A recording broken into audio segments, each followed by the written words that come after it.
Tonight on the Amateur Broadcasting News. On the mean streets of Montreal, taxi drivers face assault and robbery. One who almost died says his dispatcher still won't increase security. Immigration under fire. Canada accepts immigrants, but not their degrees.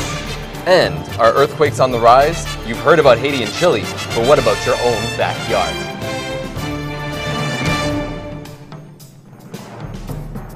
Good evening, and welcome to the show that takes you behind the headlines to the heart of the matter. I'm Adam Avrashi. And I'm Kimberly Lamontagne. Taking a cab is not as safe as it once was, especially for the driver. Violence against Montreal cab drivers has increased over the past year, and neither the federal or provincial governments have addressed the issue. Taxi drivers are left all on their own when it comes to safety. Taxis in Laval and Quebec City already have panic button devices, and cab companies in Montreal are promising to install them this year. But most Montreal cabs don't have them yet. Most Montreal taxis are robberies waiting to happen. Without effective safety equipment, drivers live in constant fear. Just ask Abraham Massoon. He nearly died 6 months ago. Abraham was heading home that night, but got one last call on the way. And around 11:30, I pick a lady from Westmount area. And then she looks nice and she said good evening. That woman would change his life forever. In her purse was a knife and a gun. Abraham says she looked nervous. She didn't give him a destination, just said keep driving. Then I turn around, I see the number. When I turn my head, I hear the gun coming here and it says Abraham reacted instinctively. I grabbed the gun and I hold it up. I don't even try to take it, but I just hold it up to the roof. And I didn't know that she had, in the right-hand side of her hand, she had a knife, a big knife. As they struggled over the gun, the woman stabbed Abraham again and again under his arm. She asked me, give me money. Abraham realized he was hurt, covered in blood. Just minutes earlier, he might have handed over his night's earnings, but now the issue was survival. His only option was to hit the gas and drive where he could be seen. So we struggling, one hand, I'm pushing this way and she pushes this way.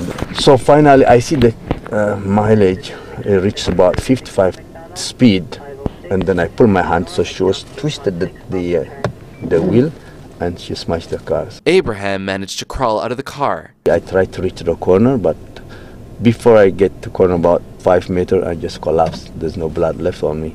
Abraham was in a coma for 3 days. He now spends 4 days a week in physiotherapy.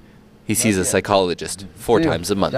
Bye. Even after the attack, the company that dispatches Abraham, Atlas Taxi, hasn't improved its safety measures, hasn't installed video cameras or glass panels to protect drivers from hostile passengers.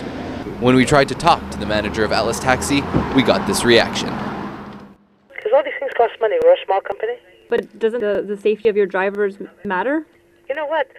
Let me just, let you talk to the boss another time, okay? Because I see this is going aggressive on the negative side, okay? However, when we called again the following day, the manager was still unavailable for comment. The city agency that regulates taxis in Montreal says that taxi drivers own their own cars and are therefore responsible for their own safety. Abraham owns his own car and thinks it's the dispatcher's responsibility to provide safety for their drivers. Nonetheless, Diamond Taxi, Atlas's main competitor, says it's putting GPS systems to track all their taxis. Drivers like Abraham don't think GPS will do anything to protect them. GPS, of course, they will tell you, they will find you fast. But then the person will do the damage by then. The best is to have a barrier. Abraham says a near-death experience will not stop him from driving. And I've been doing 20 years, so it happened just one. It was bad, but then I'm going to continue. Continue to be a rolling robbery waiting to happen. For Concordia News, I'm Adam Avrashi. And let's turn now to a subject that's getting a little more attention: immigration. The Canadian immigration system has come under fire once more. After the recent earthquakes in Haiti, many immigrants are no longer able to find employment in their previous professions. Reporter Willy and Bemma joins us in studio. So Adam, why is there such a disparity between the jobs that immigrants have in their own countries and the ones that they obtain in Canada?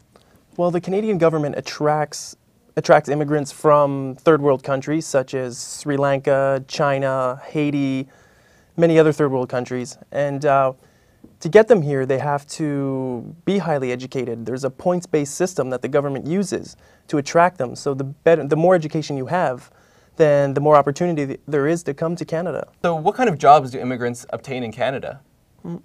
Well, most of the jobs that are for the immigrants are jobs in the service sector. I mean, they're very easily obtainable. And, you know, a lot of them are very highly educated, and when they get here, they get jobs like that. I mean, a few of the lucky ones get jobs as live-in caregivers or taxi drivers. You know, they're able to sustain their families. Does the federal government recognize that they're not working at the same pay level that they were, the same education level as they were before? Definitely, definitely. I mean, we bring them here, you know, encouraging the people with the most education to come to Canada and work. But once they get here, I mean, the jobs that are left for them aren't the jobs that they're seeking in their field. So there has been a lot of talk, I mean, in Ottawa and Parliament Hill about being able to accredit them in their field when they come to this country. And how have Haitian immigrants settled since moving to Montreal from after the earthquake? After the earthquake, I think the Haitian community has really opened their arms to a lot of the recent immigrants from Haiti. They've been able to help them with services and help them adapt here in Quebec, especially in Montreal and across the country. Well, thank you very much. But while the focus is on skilled immigrants, Canada also prioritizes cases of need, like victims of the recent earthquake in Haiti. Immigration Minister Yolande James insists that Quebec is keeping its promise, making it easier for Haitians to leave their country and come to Canada. But the Canadian Embassy in Port-au-Prince has only issued a few visas so far because of security concerns.